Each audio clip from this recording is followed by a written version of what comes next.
개인이 운영하는 동물원에 방문을 했는데요. 동물에게 먹이를 줄 수 있어 아이가 너무도 좋아했습니다. 그런데 아이가 원숭이에게 숟가락으로 먹이를 주다가 손이 물렸는데요. 손이 잘리지는 않았지만 꽤 상처가 깊어 지금까지 치료 중에 있습니다.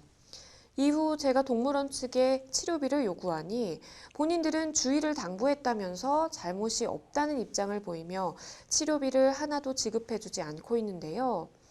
물론 아이도 잘못이 있지만 동물원의 주의 편말에는 맨손으로 먹이를 주면 안 된다라고 적혀 있었고 아이는 도구, 그러니까 숟가락을 이용해 먹이를 주었기 때문에 치료비 지급은 당연하다고 생각을 합니다.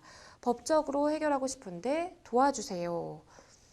일단 이런 사실 체험식 놀이 공간이라고 해야 될까요? 이런 동물원이 상당히 많습니다. 그래서 아이가 원숭이를 이제 직접 보고 신나서 숟가락을 이용해 이제 먹이를 준 건데 손이 꽤 깊은 상처가 나는 이제 부상을 입게 됐습니다. 변호사님은 이 사연 어떻게 보셨나요?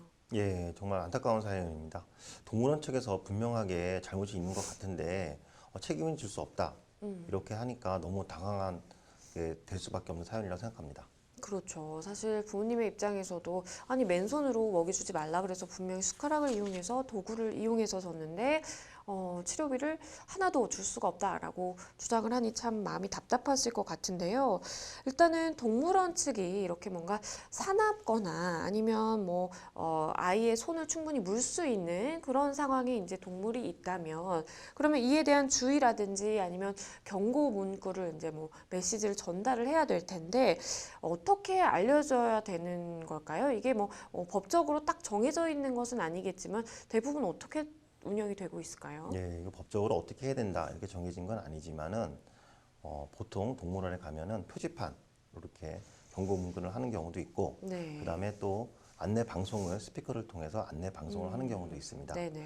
그리고 안내원을 둬서 접근하지 마라 이렇게 하는 경우도 있습니다. 근데 이렇게 경고, 주의 문구만 했다고 해서 동물에서 책임을 면하는 건 아닙니다. 만약에 너무 위험한 동물일 경우 같은 경우에는 차단벽을 만들어서 아예 서로 직접적으로 닿지 못하도록 하는 경우도 있고요. 네. 그 다음에 동물과 그 다음에 고객 사이에 큰 웅덩이를 파서 동물이 넘어오지 못하도록 고객 쪽으로 하는 방법의 조치도 하는 경우가 있습니다. 그래서 반드시 표시만 했다고 해서 표지판을 두었다고 해서 방송을 했다고 해서 안내원을 두었다고 해서 반드시 동물원이 책임을 면하는 건 아닙니다. 그렇죠. 사실 변호사님 말씀해 주신 것처럼 뭐 안내원을 두고 접근하지 마세요 뭐 이런 이야기를 할 수는 있겠지만 어쨌든 체험식 이런 동물원이기 때문에 분명히 원숭이 먹이를 줄 수 있는 공간이었을 것이고 그렇기 때문에 아이가 숟가락을 이용해서 먹이를 준 것일 텐데 이 부분에 대해서 아니 우리는 뭐 주의 경고했으니까 아무런 책임이 없다라고 주장하는 것은 동물원 측이 좀 과도하게 본인의 주장을 하는 것은 아닐까라는 생각이 들고요. 그렇다면 아이가 이제 뭐 맨손으로 먹이를 줬을 경우 아니면 지금처럼 이렇게 숟가락이라든지 어떤 도구를 이용해서 먹이를 줬을 경우 다 동물원 측의 과실이 있다라고 보는 게 맞을까요? 예, 지금 같은 상황 같은 경우에는 둘 다 동물원 측에 과실이 있다고 판단됩니다. 예, 그렇죠. 이 동물원 측에 과실이 있는지 여부에 대해서 가장 중요한 법조문은 민법 759조입니다. 예, 민법 759조는 동물의 점유자에 대한 책임 규정을 기술하고 있습니다. 동물의 점유자가 동물을 관리함에 있어 갖고 다른 사람한테 손해를 발생할 경우에 손해를 배상해야 된다고 규정하고 있습니다. 다만 상당한 주의 의무를 했을 경우에는 손해를 면제된다고 규정되어 있긴 합니다.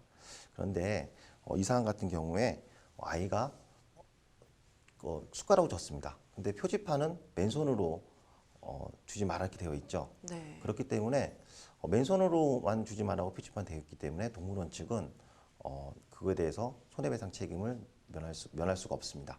그러면은 아이가 이번에 같은 경우에 숟가락이 아니라 그냥 맨손으로 줬다.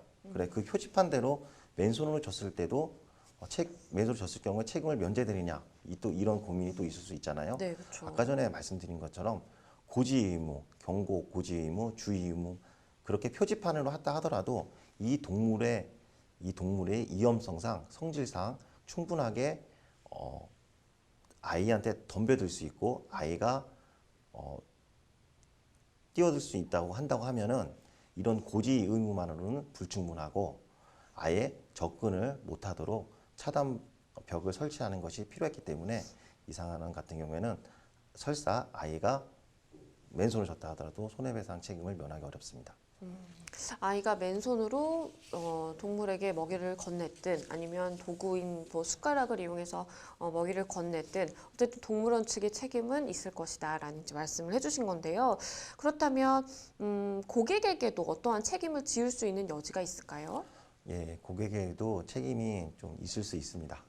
그래서 지금 같은 상황 같은 경우에는 어떻게 하든지 맨손으로 먹이를 주지 말라고 했습니다. 그래서 먹이를 주지 말라는 의미는 동물이 먹이 줄 때 손가락을 다치게 할 수 있다는 것은 어느 정도 예견된다는 것을 알려준 겁니다. 그럼에도 불구하고 숟가락을 이용해서 먹이를 준 거는 숟가락하고 이 맨손하고 사실 차이가 얼마 안 되잖아요. 충분히 네. 동물의 입으로 갔을 때 얼마 거리가 안 되기 때문에 숟가락 줬다 하더라도 손이 다칠 수 있다는 걸 예견할 수가 있겠죠. 그렇기 때문에 이 사안 같은 경우에 손님한테도 어느 정도 과실이 있다고 봅니다.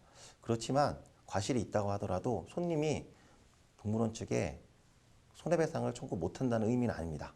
예, 손해배상을 청구할 수는 있지만 만약에 치료비가 100만 원 들었다. 그래서 이런 과실 때문에 금액이 좀 깎인다는 의미입니다. 이게 과실상계나 책임강경의 의미인데요. 예를 들어서 100만 원을 치료비가 들었지만 사실상 치료비로 50만 원이나 70만 원밖에 청구 못한다는 걸 의미합니다. 변호사님께서 말씀해주신 내용을 조금 정리를 해보면 어쨌든 동물원 측에서는 과실이 명백하게 있는 상황이고 아이가 다쳐서 지금까지 치료 중이기 때문에 치료비를 책임을 져야 됩니다. 하지만 고객에게 일부 과실이 인정된다면 과실상계가 돼서 일단은 뭐 몇 대 몇에 이제 과실이 나오면 그에 따라서 이제 치료비를 보상받을 수 있을 것이다라는 말씀을 주셨습니다. 모쪼록 아이가 좀 잘 빨리 회복이 되었으면 하는 마음이네요.